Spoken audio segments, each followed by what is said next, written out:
नमस्कार दोस्तों, स्वागत है आपका एक नई वीडियो में। तो सबसे पहले तो आप सभी लोगों को होली की बहुत बहुत शुभकामनाएं और इसके साथ ही होली की सभी को लाल पीली गुलाबी है वो रामनवमी सभी को बिल्कुल राम राम।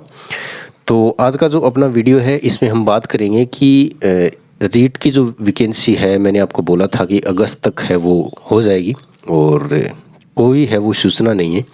तो इस पर थोड़ी सी बात करेंगे क्योंकि सभी लोग हैं वो निराश है बिल्कुल। जो थर्ड ग्रेड की तैयारी कर रहे थे, रीट की जो तैयारी कर रहे थे, वो बिल्कुल निराश है, उनको निराशा ही हाथ लगी है। हमने ये सोचा था कि जो आचार संहिता है उससे पहले पहले है वो रीट का नोटिफिकेशन तो आ ही जाएगा, एग्ज़ाम वगैरह कब होंगी बाद की बात है, लेकिन नोटिफिकेशन आ जाएगा इतना हमने उम्मीद लगाई थी और हुआ बिल्कुल इसके एकदम विपरीत है। ठीक है, ये क्यों हुआ है?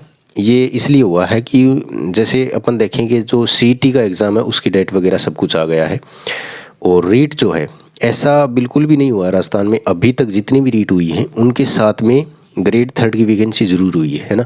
जैसे सी टेट होता है केंद्र में, तो वो सी टेट होता है साल में 2 बार, चाहे वैकेंसी उसके अंदर एक भी नहीं हो, कोई भी जैसे गवर्नमेंट वैकेंसी हो या नहीं हो, सी टेट होता है मतलब होता है। लेकिन अपने राजस्थान में ऐसा कोई सिस्टम नहीं है कि रीट होगा वैकेंसी नहीं आए, ऐसा अभी तक का इतिहास है उसमें नहीं हुआ है।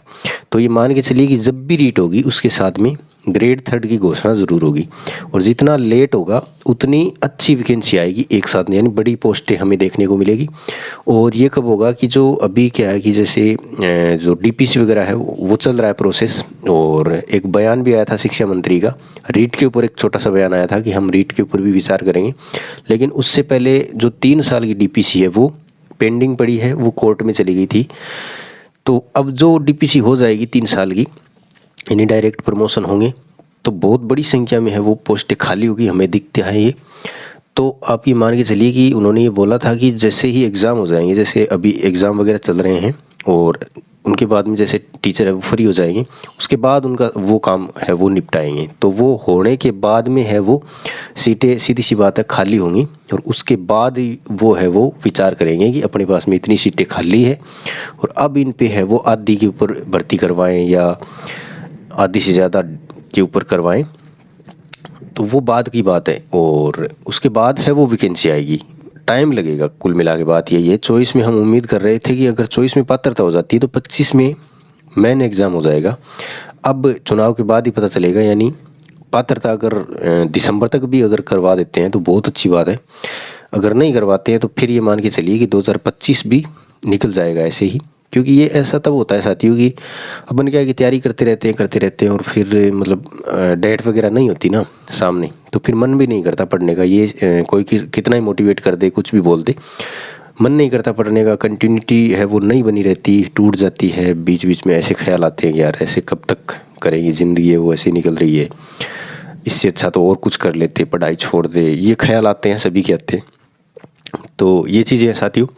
बाकी अभी क्या है कि आप तैयारी जिस भी एग्ज़ाम की कर रहे हो, खास करके जो लोग हैं वो ये क्या बोलते हैं पशु परिसर में लगे हुए हैं, इसके साथ साथ ही सीईटी की तैयारी कर रहे हैं, तो इनकी तैयारी आप कंटिन्यू रखिए और ख़ास करके वो पोर्शन अपना है वो अच्छा रखिए जो ग्रेड थर्ड में है। क्योंकि जो बीएसटीसी बीएड कर रखी है उनका मेन टारगेट तो रहता है टीचिंग एग्ज़ाम देना और अपनी जो भी उनका लक्ष्य है वो गेन करना।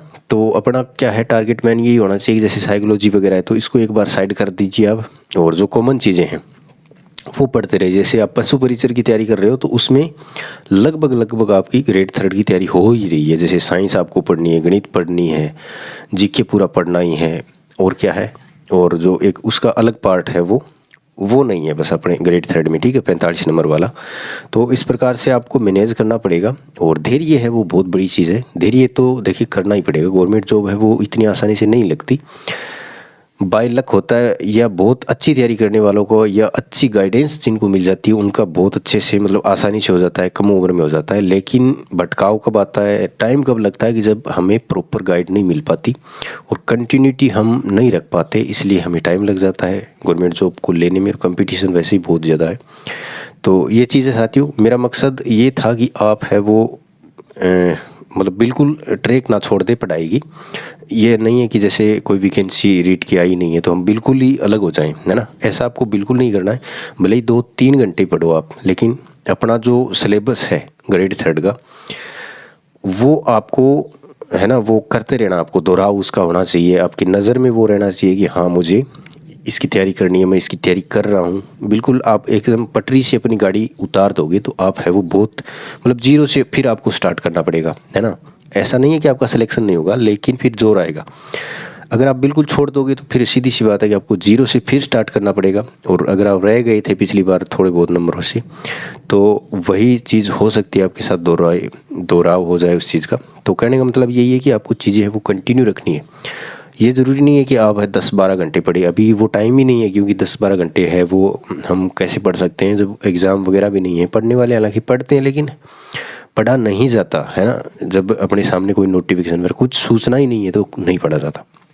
तो ये बातें साथियों मैंने आपके साथ शेयर की, और मैंने सोचा कि काफ़ी दिन हो गए वीडियो नहीं बनाया, तो मैंने वीडियो बनाया है। वीडियो कैसा लगा कमेंट करके ज़रूर बताएं, और अपना जो भी कोई डाउट हो वो आप कमेंट में पूछ सकते हो। इतने दिन मैं थोड़ा सा बिजी था, थोड़ा परेशान भी था, और इसलिए मैंने वीडियो वगैरह नहीं डाली। आज मैंने सोचा कि होली है तो एक वीडियो डालते हैं, इसी के माध्यम से थोड़ी बातचीत भी हो जाएगी आपके साथ में। और आपको है वो धैर्य तो देखो बनाए रखना ही पड़ेगा, और बाकी चुनाव के बाद देखते हैं क्या होता है। बहुत ही अच्छा ही होगा अपने साथ में, क्योंकि जैसे बोला गया है 70,000 वैकेंसी का, उनमें से बहुत सी वैकेंसियाँ आई भी है और आगे आएगी, ऐसी हम उम्मीद रखते हैं। और इन्जॉय कीजिए होली का त्यौहार। मिलते हैं नए वीडियो में, तब तक के लिए धन्यवाद। जय हिंद।